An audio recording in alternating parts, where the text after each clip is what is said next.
हम सभी के जीवन का सबसे बड़ा शिक्षक वक्त होता है क्योंकि जो चीज़ हमें कोई नहीं सिखा पाता वो चीज़ हमें वक्त सिखा देती है।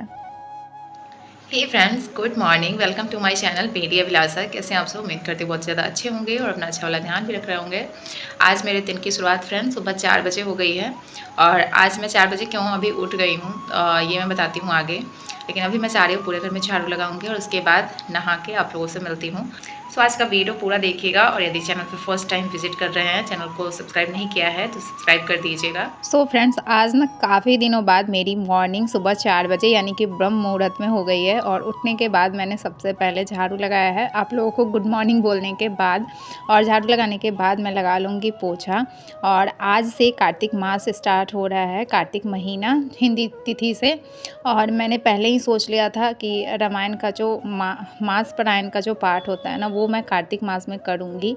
और ऐसे मैं सुबह में कर लूँगी तो वो ज़्यादा अच्छा रहेगा, नहीं तो बाद में फिर अगर करूँगी जैसे बच्चों को स्कूल वगैरह भेजने के बाद तो बहुत ज़्यादा टाइम लग जाएगा और मुझे पढ़ने का भी टाइम नहीं मिलेगा। इसलिए मैंने सोचा था कि मैं मॉर्निंग में 4 बजे ही उठ जाऊँगी और उठने के बाद घर की सफाई वगैरह करके बैठ जाऊँगी रामायण का पाठ करने के लिए। सो फ्रेंड्स, एक चीज़ आपको पता है, जब आप मन में सोच लेते हैं ना कि मुझे उठ जाना है तो आप उठ जाते हैं। मतलब आप मन में जो चीज़ भी सोच लेते हैं ना कि मुझे ये चीज़ करना है तो वो आप कर लेते हैं।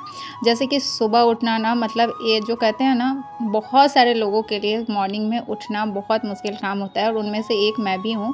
मेरे लिए भी ना सुबह उठना मतलब बहुत मेरे लिए मुश्किल हो जाता है। लेकिन मैंने सोच लिया था कि मैं मॉर्निंग में 4 बजे उठ जाऊँगी तो मुझे उठने में कोई प्रॉब्लम नहीं हुई है। मैं उठ भी गई हूँ और अब ना मुझे ऐसा फ़ील भी नहीं हो रहा है कि मुझे नींद लग रही है। मतलब एकदम नींद जो है वो खुल चुकी है। और अब मैंने झाड़ू पोछा कर लिया है और ऐसा शायद मतलब बहुत कम होता है कि मैं मॉर्निंग में उठ के सबसे पहले झाड़ू पोछा करती हूँ। झाड़ू तो लगाती हूँ लेकिन पोछा नहीं। लेकिन आज मैंने पोछा भी लगा लिया है, मैंने बाल में शैम्पू कर लिया है, मतलब नहा लिया है। और अब मैं आ गई हूँ रूम में पूजा करने के लिए।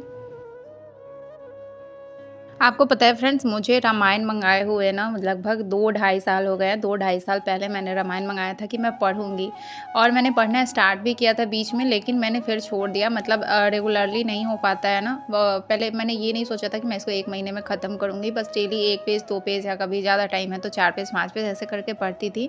1 महीने तक पढ़ा था, फिर से छूट गया। और मतलब उसके बाद मैंने नहीं कभी पढ़ा। लेकिन फिर ना मेरा इच्छा जो है वो नवरात्रि में हुआ कि मैं रामायण पढ़ूँ, तो लंका कांड मैंने नवरात्रि में पढ़ा था। और उसके बाद फिर मेरा इच्छा हुआ कि नहीं, रामायण घर में मैंने मंगाया था पढ़ने के लिए लेकिन मैंने कभी पढ़ा नहीं, मुझे पढ़ना चाहिए। तो इसलिए मैंने सोचा कि कार्तिक जिस दिन से स्टार्ट होगा ना कार्तिक का महीना, उसी दिन से मैं रामायण स्टार्ट करूँगी और 1 महीने में ख़त्म कर दूँगी जो मास पारायण का पाठ होता है।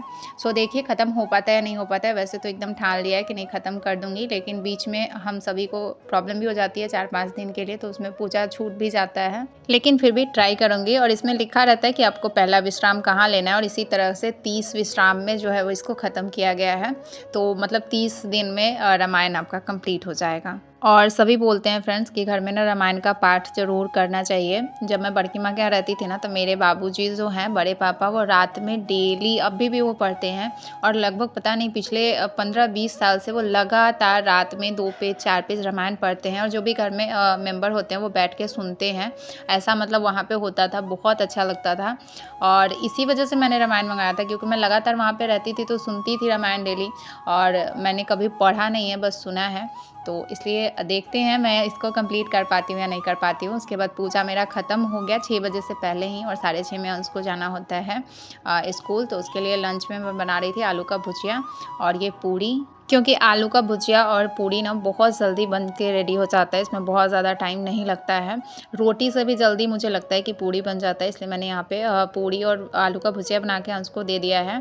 और उसके बाद मैं यहाँ बैठ गई हूँ चाय पीने के लिए। तो आप देख सकते हैं वासु ना मुझे मेडिसिन खिलाने का काम जो मेरे घर में वासु का ही होता है। मुझे मतलब मेरे मुँह में आके मेडिसिन वो डालता है और अगर किसी दिन मैं खुद से ले लेती हूँ तो उसको अच्छा नहीं लगता है। वो बोलता है आप क्यों खुद से ले लिए, मैं आपको देता ना। और उसके बाद यहाँ पे चाय पी रहे हैं। और आपको एक चीज़ पता है फ्रेंड्स, प्रेगनेंसी टाइम में ना रामायण का पाठ सुनना या पढ़ना बहुत मतलब अच्छा माना जाता है, लेकिन मैं अपने टाइम तो मैं नहीं पढ़ पाई थी क्योंकि उस टाइम पे मेरे पास रामायण नहीं था। और ऐसा बोला जाता है कि रामायण खुद से नहीं खरीदना चाहिए, किसी से मतलब मंगाना चाहिए। कोई अगर आपको गिफ्ट देता है तो और ज़्यादा अच्छा रहता है, लेकिन अगर कोई देने वाला नहीं है तो आप किसी और के थ्रू भी आप खरीद के मंगवा सकते हैं। ऐसा मतलब सुनते हैं, ऐसा मुझे इसमें कोई ऐसा ये तो नहीं लगता है कि हम खुद से खरीद के क्यों नहीं पढ़ सकते हैं। तो इसी के लिए, लेकिन प्रेगनेंसी में मतलब अक्सर सुनने को मिलता है कि रामायण का पाठ सुनना बहुत अच्छा होता है। ख़ास करके बच्चे के मेंटल हेल्थ पे ना इसका बहुत ज़्यादा इफ़ेक्ट होता है, और मतलब सही भी है। कहीं से भी मतलब पॉज़िटिव वाइब्स आपको अगर मिलता है तो प्रेगनेंसी में पॉज़िटिव वाइब्स की ही ज़रूरत होती है। यहाँ पे फ्रेंड्स मैंने वासु को भी रेडी कर दिया है, और वासु 7:30 में निकलता है, यानी कि अब टाइम 7:30 बज चुके हैं और अब वासु भी चला जाएगा। और सच बता रही हूँ फ्रेंड्स, आज ना मुझे ऐसा लग रहा है कि मतलब मेरा सारा काम ख़त्म है। आज तो मेरे पास कुछ काम ही नहीं है, एकदम मैं फ्री हो गई हूँ। और उसके बाद मैं आ जाती हूँ अपने रूम में बेड वगैरह ठीक करने के लिए।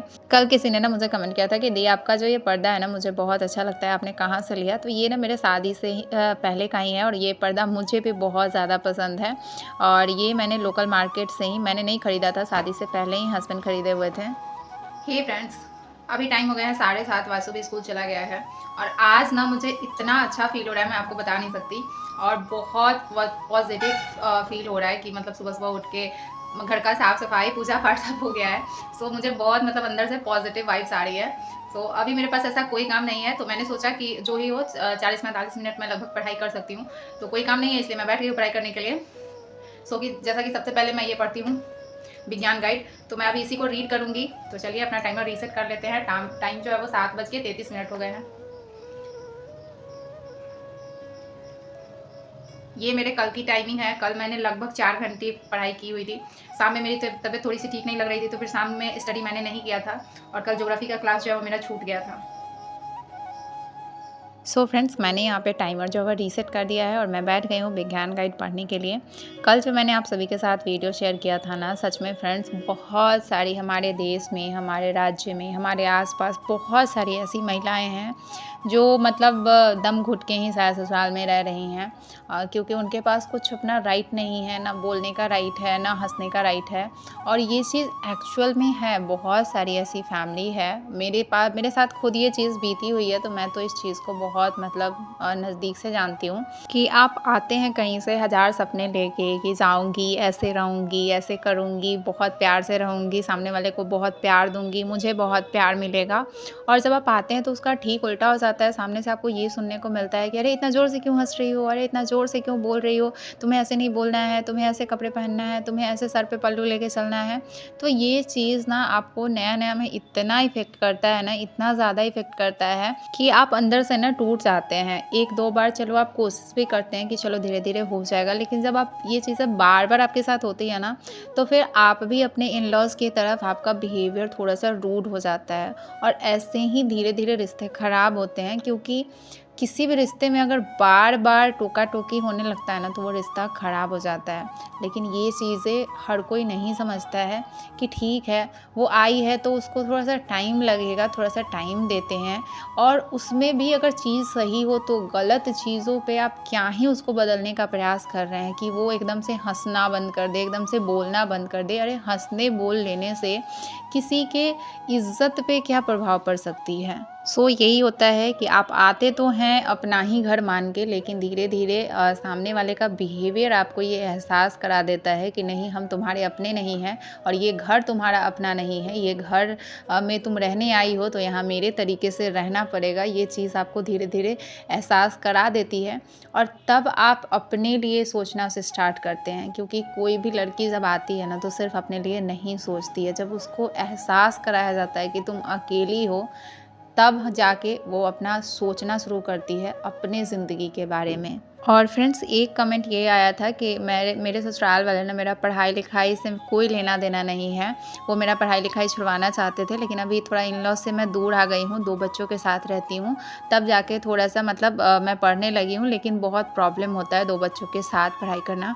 तो ज़ाहिर-सी बात है कि आप बच्चों को अकेले देख रही हैं, तो आपको बहुत ज़्यादा प्रॉब्लम हो रही होगी। लेकिन आप ये चीज़ मान लीजिए कि इस टाइम जो भी आपको प्रॉब्लम है ना, उससे आपने फेस कर लिया, अपने 100% अपना दे दिया, तो कल आपकी लाइफ से ये प्रॉब्लम भी ख़त्म हो जाएगी और आपको बहुत मतलब आप अपने आप को बहुत ऊपर फ़ील करेंगी। मेरी खुद एक फ्रेंड जो है वो बोलती है कि जब ससुराल में थी तो बहुत ज़्यादा मुझे मतलब टेंशन होता था, लेकिन अब थोड़ा-सा फैमिली से दूर आ गई हूँ और अकेले रह रही हूँ हस्बैंड और बच्चे के साथ, तो थोड़ा-सा अच्छा फ़ील हो रहा है। हस्बैंड का क्या है ना फ्रेंड्स कि कभी-कभी आपको लगेगा कि हस्बैंड बहुत ज़्यादा प्यार करते हैं, बहुत ज़्यादा सपोर्ट करते हैं और कभी-कभी आपको लगेगा कि ना तो हस्बैंड प्यार करते हैं और ना ही सपोर्ट करते हैं। तो ये दो तरफ की जो फीलिंग होती है ना, दो तरफ़ा फीलिंग हमारे साथ वो इसलिए होती है कि जब वो आपको केयर दिखाते हैं या आपको पर्सनल किसी चीज़ में सपोर्ट करते हैं, तो आपको लगता है कि नहीं बहुत मतलब मेरे हस्बैंड बहुत सपोर्टिव है, बहुत सपोर्ट करते हैं, बहुत प्यार करते हैं। लेकिन जैसे बात उनकी फैमिली पे आ जाती है ना, तो आपके लिए स्टैंड नहीं लेते हैं और वहाँ पे आपको लगता है कि मतलब ये तो ना तो सपोर्ट करते हैं, ना ही स्टैंड लेते हैं। तो वहाँ पे आपकी फीलिंग जो है वो चेंज हो जाती है अपने हस्बैंड के तरफ। तो ये मतलब हस्बैंड लोगों की अपनी समझ है कि एक होता है ना कि फैमिली को नहीं बोल सकते हैं, अपने पापा को नहीं कुछ बोल सकते हैं, चाहे वो कुछ गलत ही क्यों ना कर रहे हों, तो वो उनकी अपनी पर्सनल फीलिंग है। लेकिन आप खुद के लिए स्टैंड ज़रूर लें। अगर आपके साथ घर में कुछ गलत हो रहा है तो आप अपने लिए आवाज़ ज़रूर उठाएँ। मैं खुद कभी इस चीज़ का बिल्कुल विरोध करती हूँ और बिल्कुल इस चीज़ को एक्सेप्ट नहीं करती कि मेरे साथ कुछ भी गलत हो रहा है और मैं चुपचाप रहूँ। मैं ज़रूर बोलती हूँ कि ये चीज़ गलत है और मैं ये चीज़ नहीं करूँगी, इतना मैं अपने लिए आवाज़ ज़रूर उठाती हूँ। ना तो मैं खुद किसी के साथ गलत करती हूँ और ना मैं चाहती हूँ कि मेरे साथ मतलब कुछ गलत हो। तो यही कहूँगी कि खुद को ना थोड़ा-सा स्ट्रॉन्ग पर्सनैलिटी में चेंज कीजिए। हम अक्सर खुद को ये बात फ़ील कराते रहते हैं कि मेरे से ये चीज़ नहीं होगा, मैं इतना स्ट्रॉन्ग नहीं हूँ और शायद इसीलिए हमारे साथ इतना कुछ हो जाता है। तो अपने आप को बहुत स्ट्रॉन्ग बना के रखिए फ्रेंड्स। अभी मैं आ गई थी ये स्मार्ट पॉइंट, मुझे कुछ ग्रोसरी आइटम लेना था। तो चलिए मिलते हैं नेक्स्ट वीडियो में कुछ नई बातों के साथ, कुछ नई एनर्जी के साथ। तब तक अपना ध्यान रखिएगा, मेरे साथ जुड़े रहिएगा और चैनल को सब्सक्राइब कर लीजिएगा, बेल आइकन को प्रेस कर लीजिएगा, इस वीडियो को लाइक कीजिएगा और हाँ, एक कमेंट ज़रूर कीजिएगा। मैं आप सभी का कमेंट पढ़ती हूँ और जब भी मुझे टाइम मिलता है तब मैं रिप्लाई भी करती हूँ। सो चलिए मिलते हैं नेक्स्ट वीडियो में, तब तक के लिए बाय बाय।